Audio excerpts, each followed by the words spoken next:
પૂજનીય ગુરુ પરમાત્મા સહવર્તી સંતો સેવાભાવી સતી રત્નો અને પ્રવચન કહો તો પ્રવચન અને વાંચણી કહો તો વાંચણી પ્રેમી આત્મીય બંધુઓ અને બહેનો,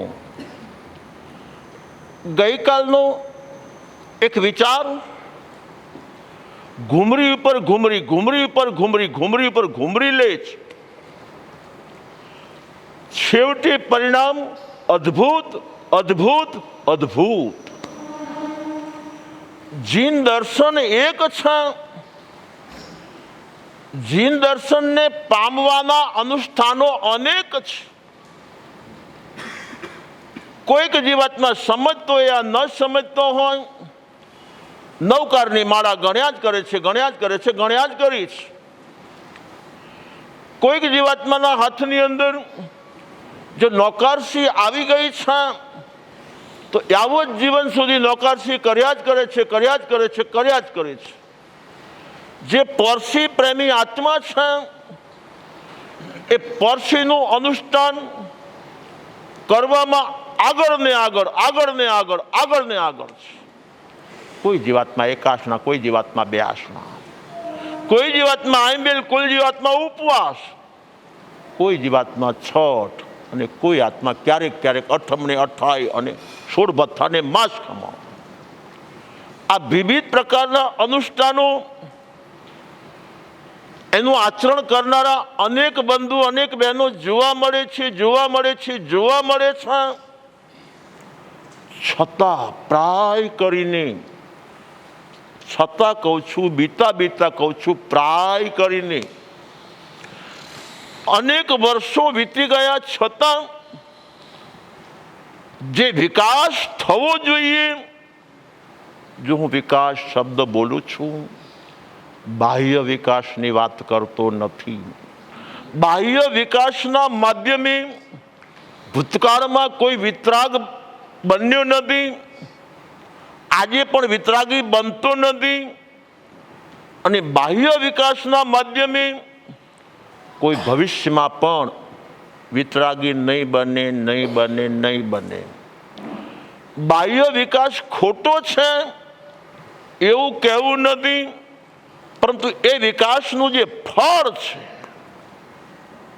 એ વિકાસનું જે ફળ છે, જોજો આગમની અંદર જેને જેને માનવનો ભાવ મળ્યો છે એમાં મોટામાં મોટો ભાવ હોય તો ચક્રવર્તીનો છે ભાઈ, નરદેવ. આનેથી ચડિયા તો કોઈ માનવનો ભાવ ન હોઈ શકે. સમજી ગયા છો? કોઈ હિન્દુ થાય છે, કોઈ મુસલમાન થાય છે, કોઈ જૈન થાય છે, કોઈ જૈનેતર થાય છે કે નહીં? માનવનો જન્મ તો વિવિધ જગ્યાએ મળે. તો આ ભગત ચક્રવર્તી થઈ ગયા, ચક્રવર્તી થઈ ગયા, ચક્રવર્તી થઈ ગયા. તો એ ચક્રવર્તી થઈ ગયા છે માટે ચેતનના પૂજારી બની ગયા છે. 32 આગમના કોઈ પણ પાનામાં ઉલ્લેખ ન મળે. તો બાહ્ય વિકાસ એ બાહ્ય વિકાસ છે અને આંતરિક વિકાસ એ આંતરિક વિકાસ છે. ચક્રવર્તી માટે આગમકારોએ લખી નાખ્યું છે. ગતાગતના થોકડામાં બોલનારા બધા જ બોલે છે. ચક્રવર્તી પદ ઉપર જો આયુષ્ય પૂરું કરે છે, સમજી ગયા છો? તો મારે એ કહેવું છે, રાજેશ્વરી તે નરકેશ્વરી. આ કહેવત છે ભાઈ. તું બાહ્ય વિકાસના માધ્યમે મળ્યું ને ગતિ બગડી ગઈ છે કે નહીં ભાઈ? તું હવે જીન શાસનમાં પ્રવેશ કરવો છે તો આભ્યંતર વિકાસ, આભ્યંતર વિકાસ, આભ્યંતર વિકાસ જરૂરી છે. તો જીન શાસનના અનુષ્ઠાનો અનેક કર્યા, પરંતુ કોઈને સંતોષ થયો હોય તો કહેજો. જો પુણ્યબંધ થાય છે 100% છે. જીન શાસનના નાના મોટા અનુષ્ઠાનના માધ્યમે પુણ્યબંધ થાય છે 100% છે, 100% છે, 100% છે. પરંતુ પ્રાય કરીને એ પુણ્યના ઉદયમાં કોઈને શાંતિનો શ્વાસ લેવાનો હોય, સમજી ગયા છે, એ પુણ્યના ઉદયમાં કોઈને સુખનો સ્વાદ ચાખવા મળ્યો હોય, કોઈ સમાધિ ભાવમાં સ્થિર રહ્યા હોય, એવો એક દાખલો લાવો તો પુણ્ય ઉદય ખોટો છે મારે કહેવું નથી. સંસારમાં જીવન જીવવાનું છે તો પુણ્યની જરૂર છે, જરૂર છે, જરૂર છે. પરંતુ જે જીવાત્મા સ્વભાવ દ્રષ્ટિનો માલિક બને છે,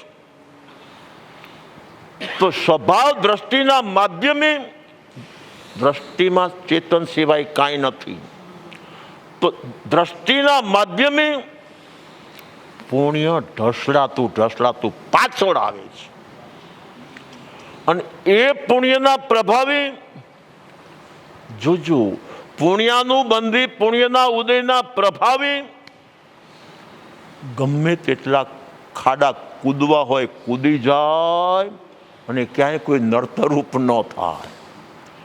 એ પુણ્યનો પ્રભાવ ઓછો છે ન માનો, પરંતુ જે જીવાત્માની દ્રષ્ટિમાં ચેતન છે તો એના આંતરિક વિકાસનું કારણ છે, કારણ છે, કારણ છે.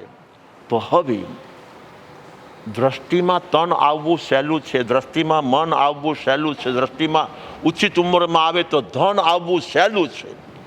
આ બાબલો, આ બચડો, આ લાલિયો નાનો હતો ત્યારે ધન શું વસ્તુ છે એને કાંઈ ગતાગમ ન હતી. પરંતુ જ્યાં ઉચિત ઉંમરમાં આવી ગયો છે અને આડોશી પાડોશીના તરફ નજર પહોંચી ગઈ છે, તો આ ધનવાન છે, આ શ્રીમંત છે, આ અમીર છે, તો મુझे भी बनना है, मुझे भी बनना है, मुझे भी बनना है. છે કે નહીં ભાઈ? તો મારે એ કહેવું છે, એ બધી આશાઓ, ઈચ્છાઓ, અપેક્ષાઓ ઉત્પન્ન થવી બહુ સહેલી છે, બહુ સહેલી છે, બહુ સહેલી છે. પરંતુ માનવનો ભાવ મળ્યો છે તો હું મામાને મળ્યો છું, મામીને મળ્યો છું, કાકાને મળ્યો છું, કાકીને મળ્યો છું, ભાઈને મળ્યો છું, ભાભીને મળ્યો છું, માને મળ્યો છું, બાપને મળ્યો છું, સગા સ્નેહી અનેકને મળ્યો છું. પરંતુ અનંતા ભાવમાં માયલાને મળ્યો નથી.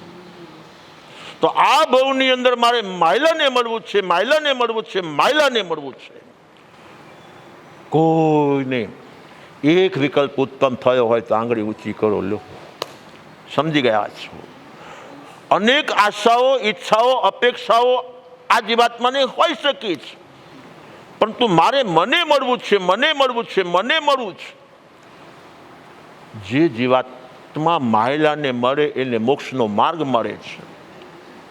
તો આ માયલો મળે કેવી રીતે, મળે કેવી રીતે, મળે કેવી રીતે? તો કહેવું હોય તો પહેલામાં પહેલું અનુષ્ઠાન. જ્યાં સુધી આ જીવાત્મા સર્વ આત્મા પ્રદેશી સદગુરુદેવનો શિષ્ય ન બને, સદગુરુદેવનો સેવક ન બને, સદગુરુએ સેવક બનાવવાની તમન્ના નથી, સદગુરુને કોઈ ઈચ્છા નથી, પરંતુ આની ઈચ્છા હોય, આની તમન્ના હોય, આની લગ્ની હોય તો પહેલું અનુષ્ઠાન જીવનની અંદર સદગુરુની સેવાનું અનુષ્ઠાન સ્વીકારવું જરૂરી. જ્યાં સુધી આ જીવાત્મા સદગુરુનો પરમ સેવક ન બને ત્યાં સુધી આંતરિક જીવનની શરૂઆત આગમકારો કહે છે, 15મા સૂત્ર 20મું પદ કહે છે કે કોઈને આંતરિક માર્ગ મળતો નથી. તો ભોળિયાનાથ ભગવાન રામગુરુ પરમાત્માની અસીમ કૃપા છે. 27 વર્ષનો સંબંધ, 27 વર્ષનો સંબંધ, 27 વર્ષના મહિનાઓ ગણી લ્યો, એક એક મહિનાઓના દિવસો ગણી લ્યો, એક એક દિવસ સામે એક એક રાત ગણી લ્યો, એના રાતના કલાકો ગણી લ્યો, તો એની અસીમ કૃપા, અસીમ કૃપા, અસીમ કૃપા. આ બધું પરિણતિ 25 આ બધા ફળ મફતમાં નથી મળતા. આ ભેજાની કસરત નથી, સમજી ગયા છે? સંસાર એ ભેજાબાજી હોઈ શકે છે. સંસાર માટે આ ગઈકાલે નિર્ધન હતા, આજે અતિ ધનાઢ્ય થઈ ગયા છે, તો અહીંયા ભેજાની રમત હોઈ શકે છે ભાઈ. પરંતુ આ માર્ગની અંદર હૃદય સિવાય કોઈ ચીજ નથી. પહેલા નંબરમાં હૃદય અને બીજા નંબરની અંદર સદગુરુની ચરમ અને પરમ ભાવે સેવા અને એના ફળ સ્વરૂપે કાયા રૂપી કુટીરમાં બિરાજે આત્મરામ, કાયા રૂપી કુટીરમાં બિરાજે આત્મરામ, સ્વાનુભવતી સાંપળે તો થાશે ઉત્તમ કામ, સ્વાનુભવતી સાંપળે તો થાશે ઉત્તમ કામ. જોજો, આત્મા સદા માટે અસંગ છે, અસંગ છે, અસંગ છે. તો સાચા જે સદગુરુ દેવ છે, આ છેલ્લામાં છેલ્લો સંયોગ હોય તો સદગુરુ દેવનો સંયોગ છે. સમજી ગયા છો? કાકાના સંયોગ અનેક વાર, મામાના સંયોગ અનેક વાર કર્યા છે, અનેક સંસારીઓના સંયોગ અનેક વાર કર્યા છે, પરંતુ કોઈ સંગની તાકાત નથી કે અસંગ દિશા તરફ વ્યક્તિને વાળી શકે.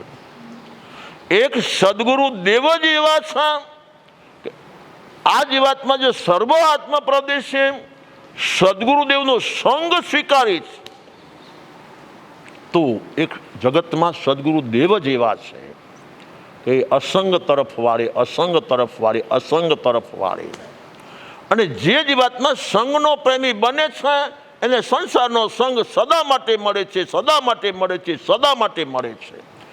શું કામ? સંસાર સંયોગી છે. સંસાર સંયોગી છે. તનનો પણ સંયોગ, મનનો પણ સંયોગ, ધનનો પણ સંયોગ, પરિવારનો પણ સંયોગ, પેઢીનો પણ સંયોગ, પદ પ્રતિષ્ઠા ઇજ્જત આબરૂ નામના કામનાનો પણ સંયોગ અને માનવ મહેરામણનો પણ સંયોગ, અને છેવટે કહેવું હોય તો માન ચાંદનો પણ સંયોગ છે. સંયોગજન્ય વગર માને નથી, ચાંદી નથી.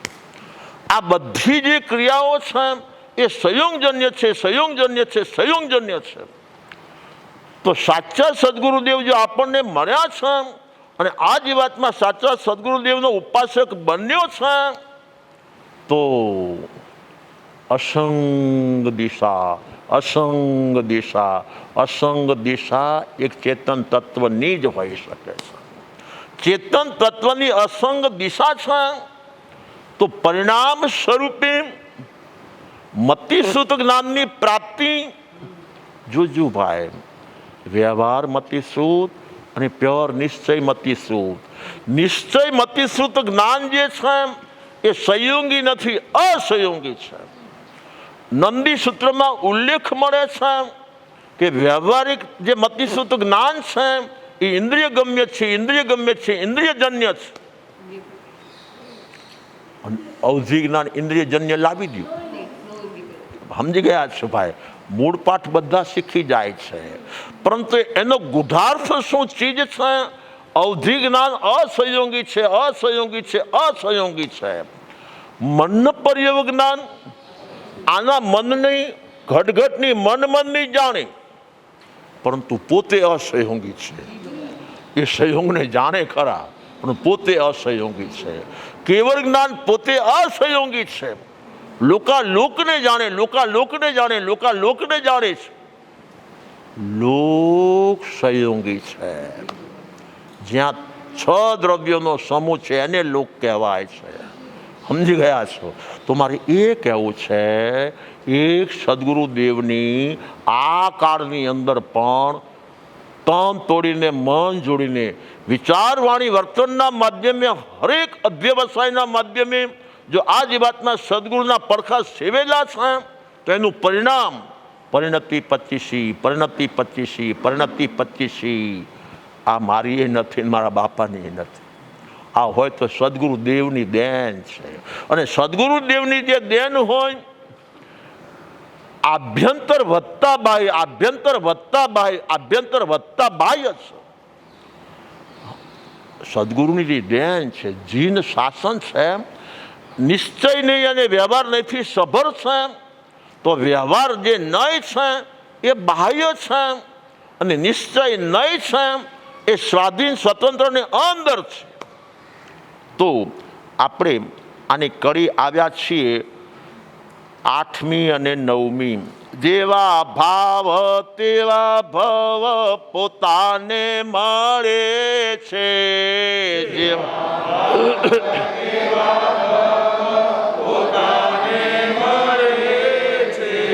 પોતાના ભાવ સદા પોતાને ફળે છે.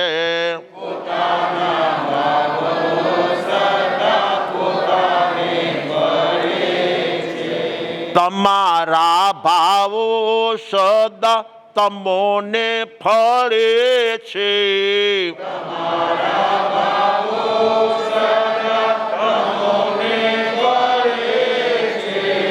અમારા ભાવોથી અમોને મળે છે.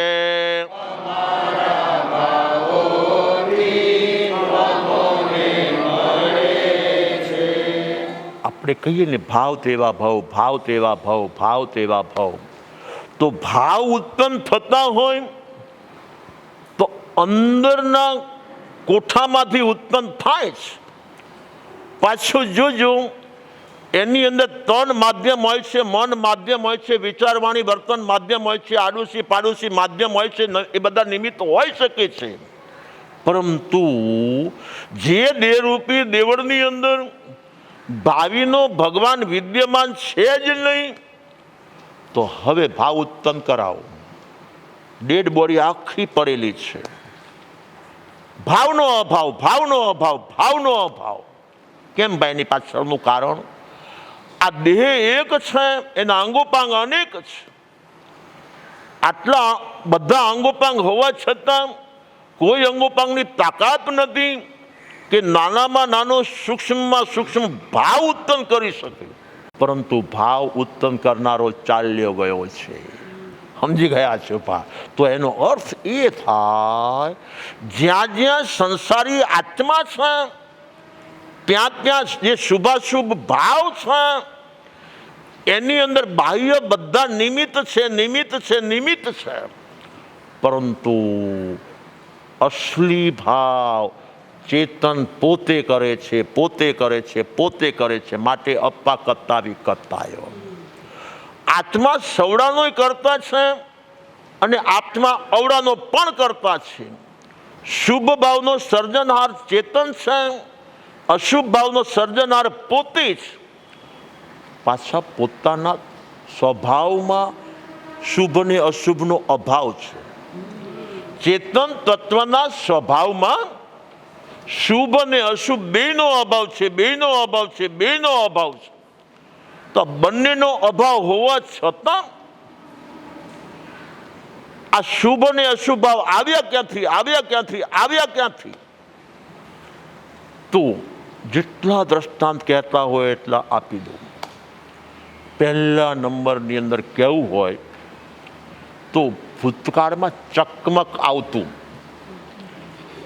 આ કેવો પાંચી કુકાનો પથ્થર, નદીમાંથી મળેલો આ પાંચી કુકાનો પથ્થર છે ભાઈ. 50 ગ્રામ છે, 100 ગ્રામ છે, 150 ગ્રામ છે, 200 ગ્રામ છે.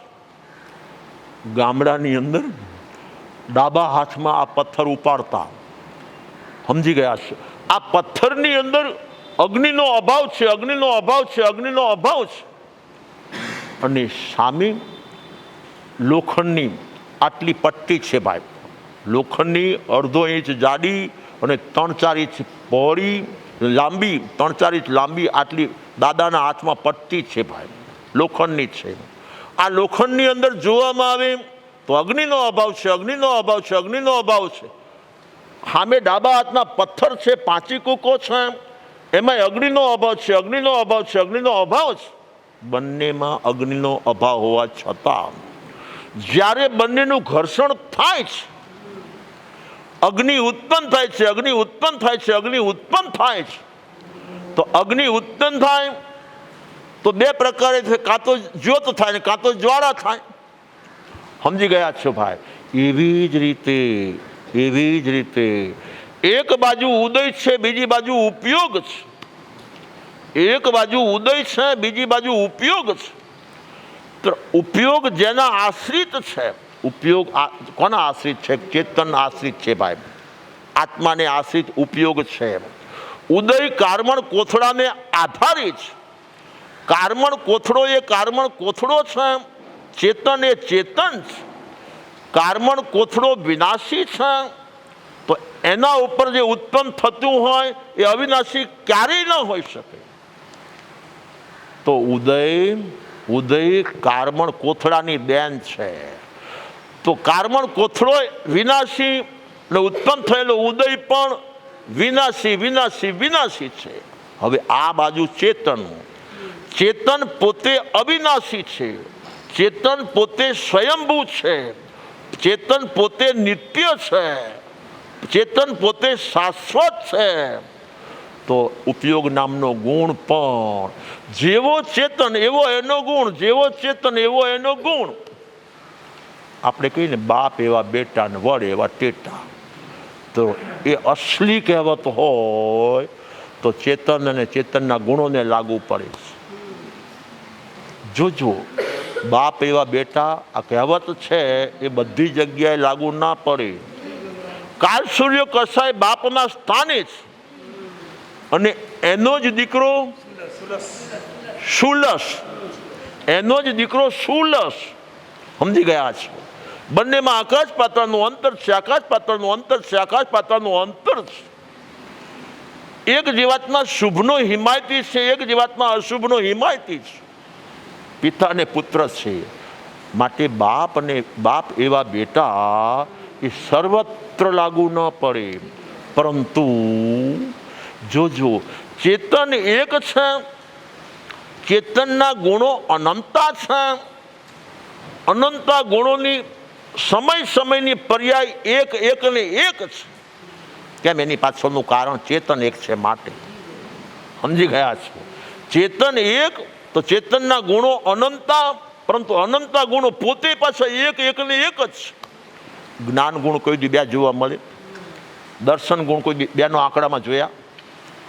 શું કામ? કે ચેતન પોતે એક છે, માટે અનંતા ગુણો ભલે હોય છતાં એક ને એક છે. હવે અનંતા ગુણોની સમયની જે પર્યાય ઉત્પન્ન થાય છે એ પણ જ્યારે જોવું ત્યારે જોઈ લ્યો, એક ને એક. કેમ? એની પાછળનું કારણ બાપ એવા બેટા. સમજી ગયા છો?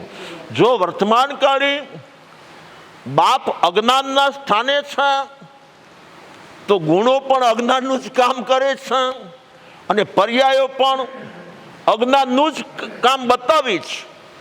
સમજી ગયા છે? ત્યાં ઓલા કાલ સૂર્ય કસાય સુલેશ જેવું ન થાય. બાપ એવા બેટા અને વડ એવા ટેટા એ અસલી જે કહેવત છે ચેતનને લાગુ પડે છે. તો હવે વાત એ ઓહો સમય થઈ ગયો છે. તો હવે વાત એ કરવી છે કે આ જીવાત્માને માનવનો ભાવ મળ્યો છે, અને સુખ જોઈતું હોય તો સંયોગ અવસ્થામાં સુખ ક્યારેય નહીં મળે. સુખ જોઈતું હશે તો અસંગ દશામાં આવવું જ પડશે. આજે આવો કે કાલે આવો, આ મહિને આવો તો આવતા મહિને આવો, આ વર્ષે આવો કે આવતા વર્ષે આવો, અને આ ભાવમાં આવો કે આવતા ભાવમાં આવો. પરંતુ અસંગ દશાને સ્વીકારવી પડશે. તો અસંગ દશાને સ્વીકારવામાં આવે છે. તો અસંગ દશા સ્વીકારવા માટે સદગુરુનો યોગ અતિ જરૂરી છે. બીજા બધા અનુષ્ઠાન કદાચ ન હોય તો ચાલે, ન હોય તો કોઈ નકાર નથી, હોય તો આવકાર છે. પરંતુ કદાચ બીજા કોઈ અનુષ્ઠાન ન હોય તો આગમકારો દિલાવર છે, ઉદાર છે, વિશાળ છે. જોજો, ઇલાયચી કુમાર પાસે અનુષ્ઠાન કેટલા? ઇલાયચી કુમાર પાસે અનુષ્ઠાન લાવો, મારુદેવી માતા માટે અનુષ્ઠાન લાવો છે ભાઈ. તારે ભરત ચક્રવર્તી અરીસા ભુવનની અંદર અનુષ્ઠાન લાવો. હજી મૃગાપુત્ર ઝરૂખામાં છે ભાઈ, માટે હું અનુષ્ઠાનનો દ્વેષી છું ન માનો. જીન શાસન શું ચીજ છે એ યથાર્થ સમજવું જરૂરી છે. આપણે આપણા સ્ટેજ પ્રમાણે અનુષ્ઠાન વગર આપણે રહી શકાય જ નહીં. સમજી ગયા છો? શું કામ? અશુભને છોડવું છે તો શુભ બહુ જરૂરી છે, બહુ જરૂરી છે, બહુ જરૂરી છે. શુભથી વ્યક્તિ ખીચોખીચ આમ છલોછલ ભરાય છે તો અશુભ ઓછું થાય છે, માટે જરૂરી છે. પરંતુ શુભ અને અશુભ પોતે સંગ સહિત છે, પોતે અસંગી નથી, સંગવાળા છે. પરંતુ શુદ્ધ ભાવ જે છે એ અસંગ છે, અસંગ છે, અસંગ છે. તો જે જીવાતને પરિણતિ સુધારવી છે, સૌથી પહેલાં જેની અંદર પરિણતિ ઉત્પન્ન થાય છે એ ચેતન તત્વને પકડવો જરૂરી છે. સદગુરુના માધ્યમે જે જીવાત્મા ચેતન સુધી પહોંચશે, આત્મા આ ભવને પરભવ ભવો ભવ સુખી.